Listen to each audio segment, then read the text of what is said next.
The sun cast long shadows across the dusty streets of Willow Creek, Colorado, as Hannah Crawford clutched her children's hands tightly, her heart heavy with the weight of rejection.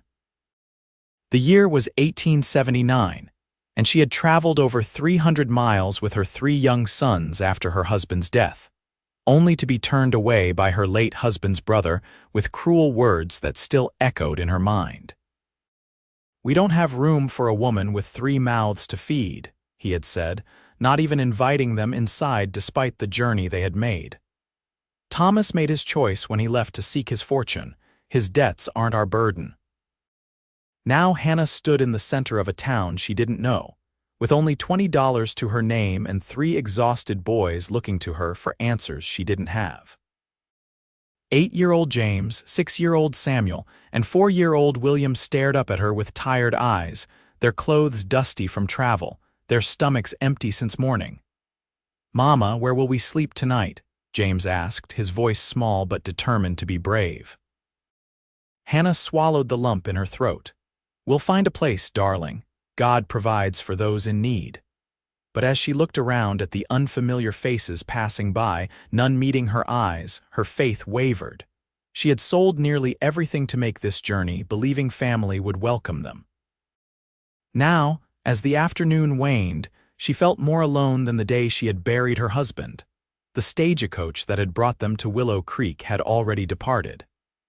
Hannah guided her boys to a wooden bench outside the general store, instructing them to sit while she gathered her thoughts.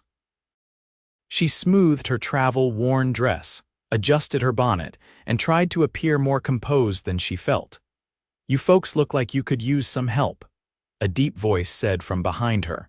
Hannah turned to find a tall man in a worn leather vest and dusty hat watching her with concerned eyes.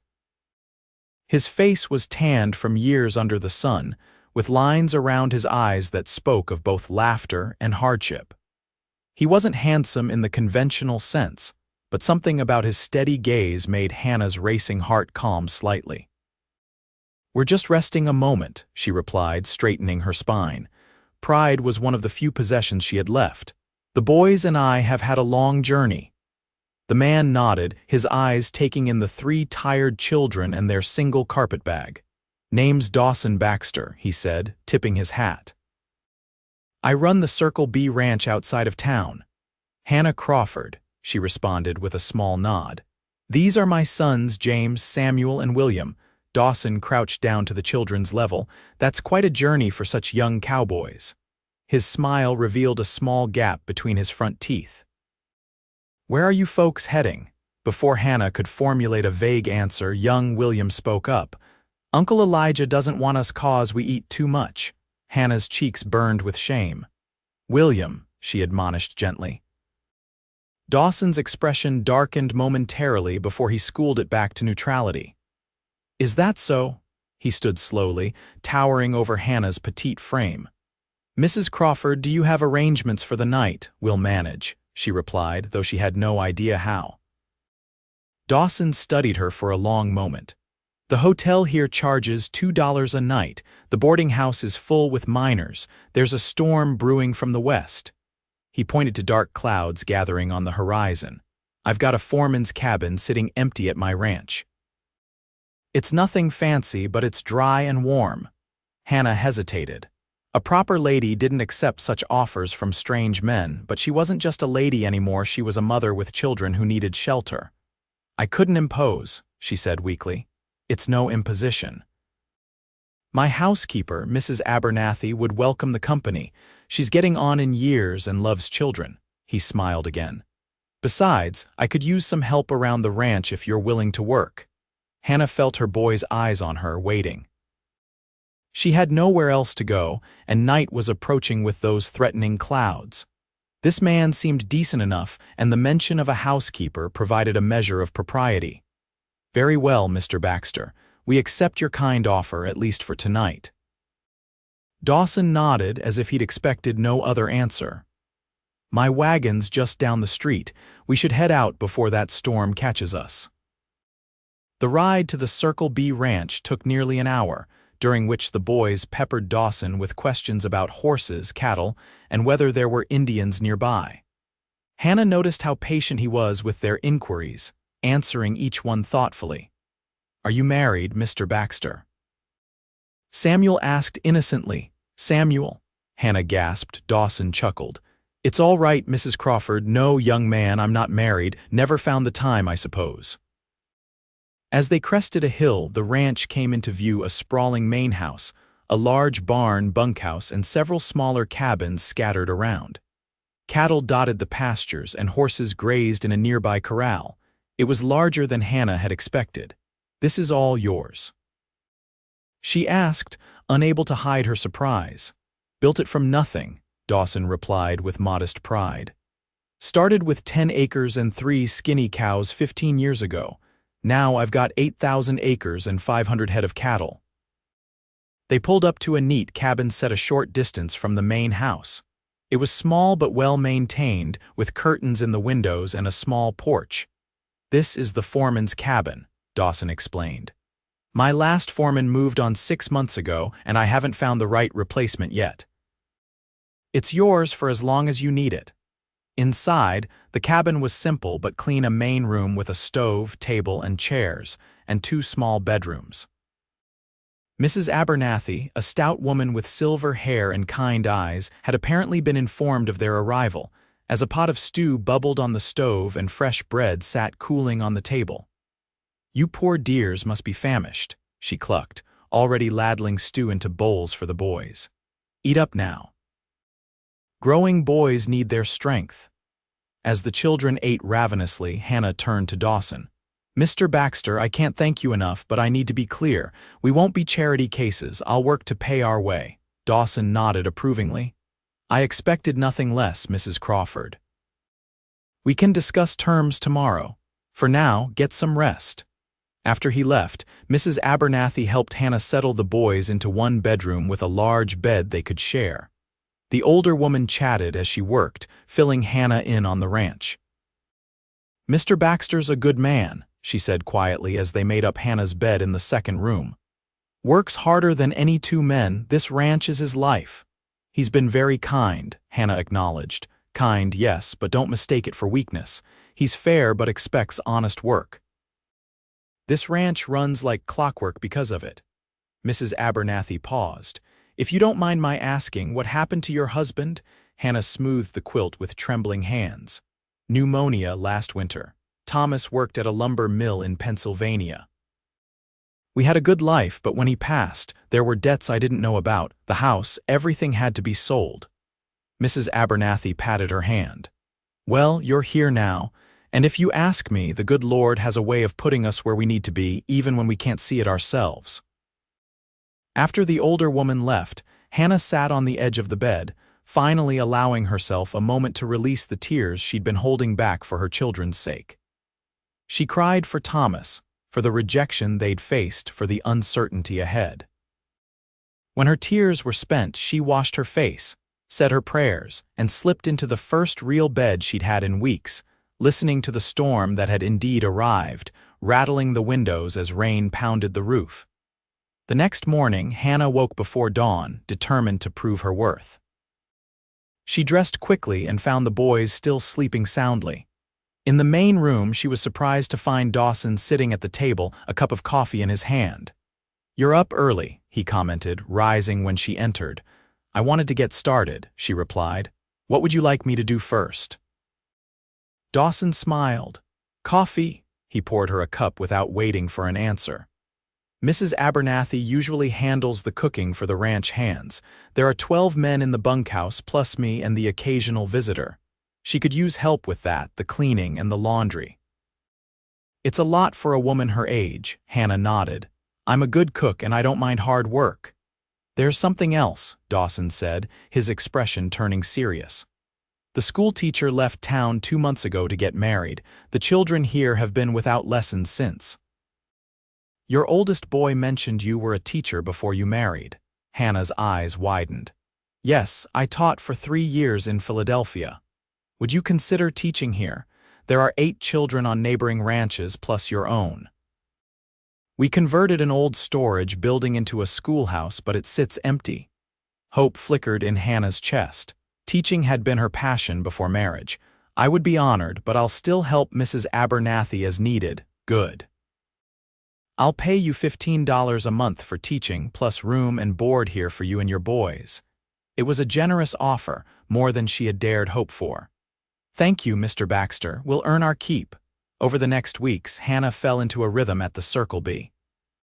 Mornings were spent teaching in the small schoolhouse, where her 8 students, including her own sons, showed varying levels of education but equal enthusiasm.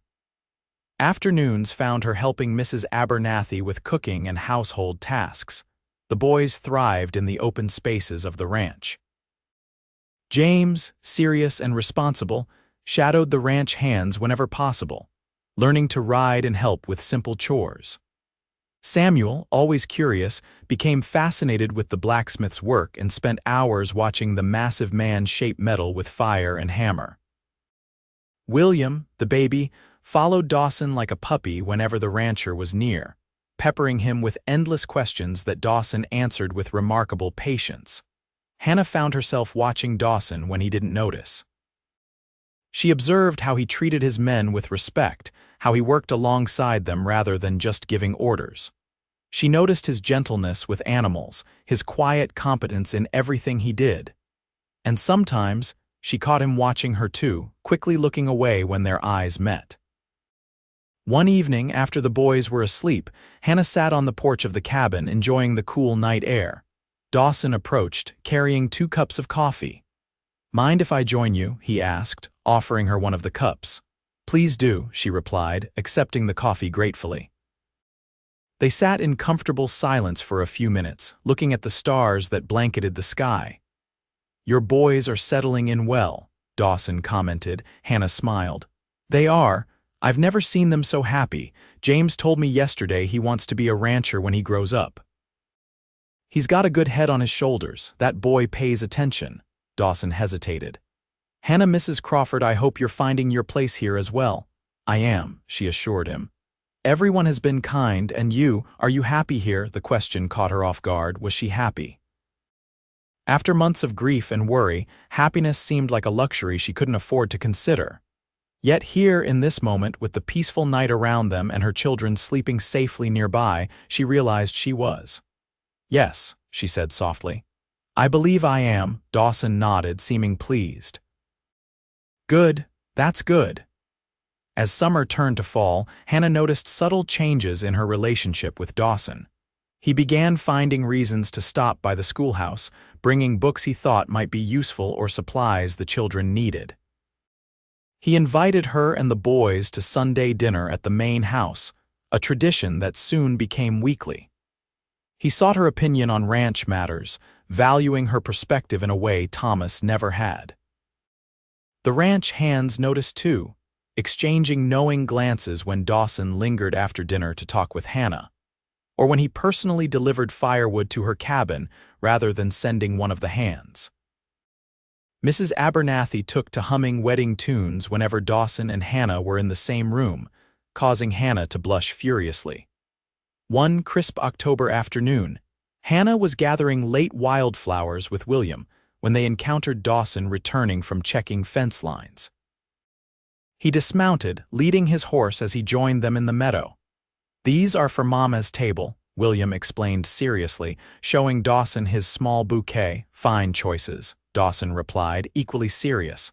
"Your mama deserves pretty things." William nodded enthusiastically. "Mama says you're the kindest man she's ever known." Hannah felt heat rush to her face. William, Dawson's eyes met hers, a slow smile spreading across his face. "Did she now?" "MMHMM. She told Mrs. Abernathy you have the nicest eyes too." William Crawford. Hannah wanted the ground to open up and swallow her. Dawson chuckled, clearly enjoying her discomfort. "Well, I'm flattered, Mrs. Crawford." "Children and their imaginations," Hannah muttered, frantically picking more flowers. "So you don't think I have nice eyes?" Dawson teased, stepping closer. "I never said that your eyes are perfectly adequate, Mr. Baxter." "Adequate?" He clutched his chest in mock pain. "You wound me, madam." Despite her embarrassment, Hannah found herself laughing. "You're impossible." "I prefer persistent," he countered with a wink. That evening, after the boys were asleep, a knock came at the cabin door. Hannah opened it to find Dawson standing there holding a small package. "May I come in for a moment?" he asked. Hannah nodded, suddenly nervous as she led him to the table. "Would you like some coffee?" "No, thank you." He seemed uncharacteristically hesitant as he placed the package on the table. "This is for you." Hannah unwrapped the brown paper to reveal a book of poetry, Tennyson's collected works, bound in soft leather. "Dawson," she breathed, running her fingers over the embossed cover. "It's beautiful. I remembered you mentioning he was your favorite. I had it ordered from Denver. Thank you." "This is so thoughtful." Dawson cleared his throat. "Hannah, there's something I'd like to discuss with you." The seriousness in his tone made her heart flutter nervously. "Yes, I've come to care for you and your boys a great deal," he began, his eyes holding her steadily. "More than I expected. More than might be proper given your situation." Hannah felt her pulse quicken. "Dawson, please, let me finish," he said gently. "I know you're still grieving your husband, and I respect that. I'm not asking for anything right now except permission to court you properly when you're ready. If that time never comes, I'll understand and remain your friend." Hannah was speechless. In the months since Thomas's death, she had closed off the possibility of loving again, focusing solely on survival. But Dawson had awakened feelings she thought were buried with her husband. "I don't know what to say," she admitted. "You don't need to say anything tonight," he assured her. "Just think about it." After he left, Hannah sat up late, reading Tennyson by lamplight and examining her heart. She had loved Thomas, but their marriage had been one of practical compatibility rather than passionate devotion. With Dawson, she felt something different, a connection that went beyond gratitude for his kindness. As winter descended on the Colorado countryside, life at the Circle B settled into cozy routine. The school term ended until spring, giving Hannah more time to help around the ranch. She took over most of the cooking from Mrs. Abernathy, whose joints ached in the cold weather. The boys spent hours sledding on the gentle slopes near the cabin, returning with red cheeks and bright eyes for hot chocolate by the fire.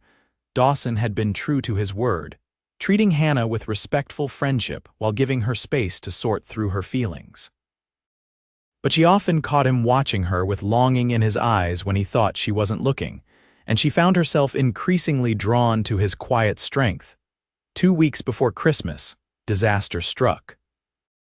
A fast-moving illness swept through the ranch, a vicious influenza that left even the strongest men bedridden. Hannah worked tirelessly alongside Mrs. Abernathy, nursing the sick and keeping the ranch functioning. Her boys remained mercifully healthy, but Dawson fell ill, his powerful frame rendered weak by fever and coughing. Hannah moved him from the main house to her cabin, setting up a bed in the main room where she could watch over him day and night. She sent the boys to stay with Mrs. Abernathy, fearing they might catch the illness. For 3 days and nights, Hannah barely slept, bathing Dawson's burning forehead with cool cloths, spooning broth between his cracked lips, holding his hand when delirium took him and he called out in fear or pain. On the 3rd night, his fever spiked dangerously high. "Don't leave me," he murmured, clutching her hand as she tried to rise for more cool water.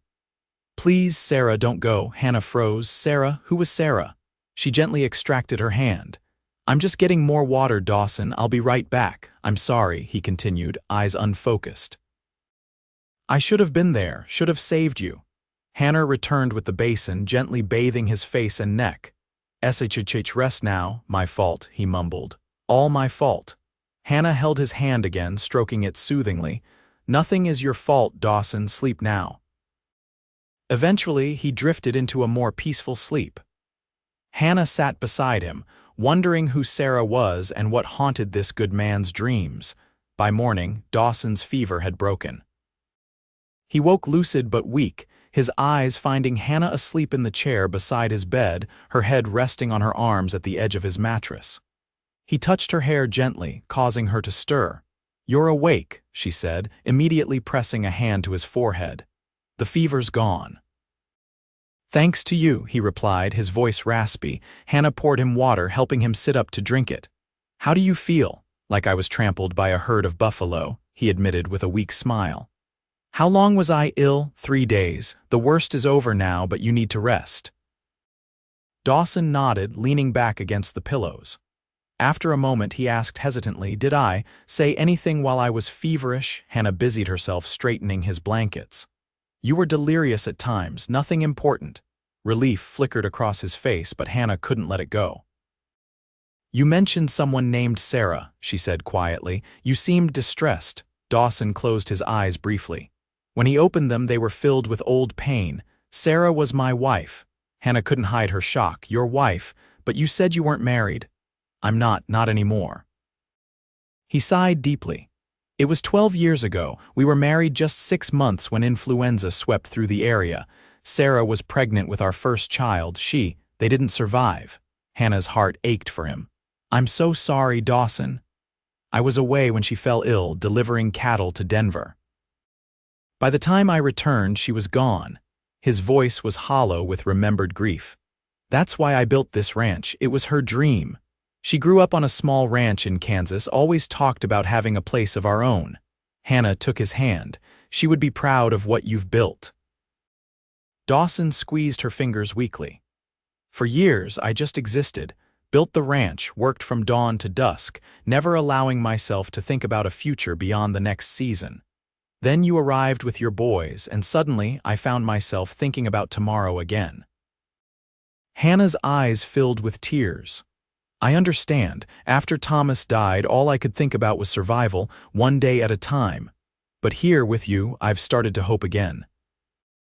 Their eyes met, a moment of perfect understanding passing between two people who had known profound loss and found unexpected healing in each other. Hannah, Dawson said softly, when I'm back on my feet, there's something I'd like to ask you, but not now, not like this.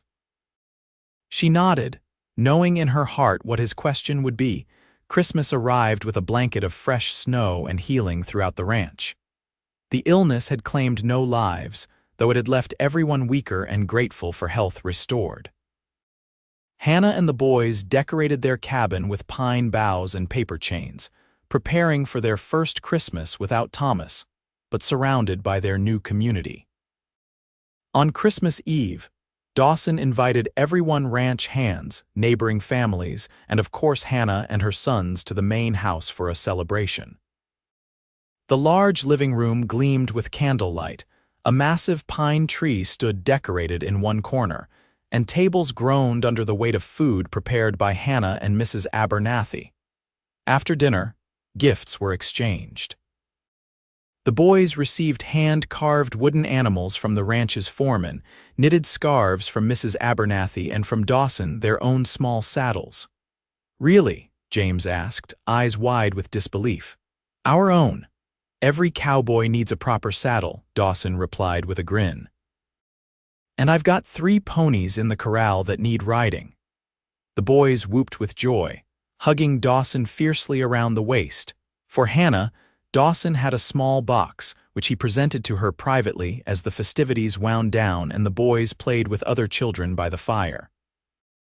Merry Christmas, he said, watching nervously as she opened it. Inside was a delicate silver locket on a fine chain. Hannah opened it to find a tiny painted portrait of her 3 sons on one side, the other side empty. It's beautiful, she whispered. The other side is for whatever future holds, Dawson explained. I hoped. Hannah touched his cheek gently. It's perfect, thank you. As guests began departing and the boys dozed by the fire, Dawson took Hannah's hand. Would you walk with me a moment? He led her to the porch where the night was clear and cold, stars brilliant against the black sky. Fresh snow sparkled in the moonlight, the world hushed and beautiful. I've been waiting to get my strength back, Dawson began, his breath visible in the cold air. Wanted to do this properly. Hannah's heart quickened as he took both her hands in his.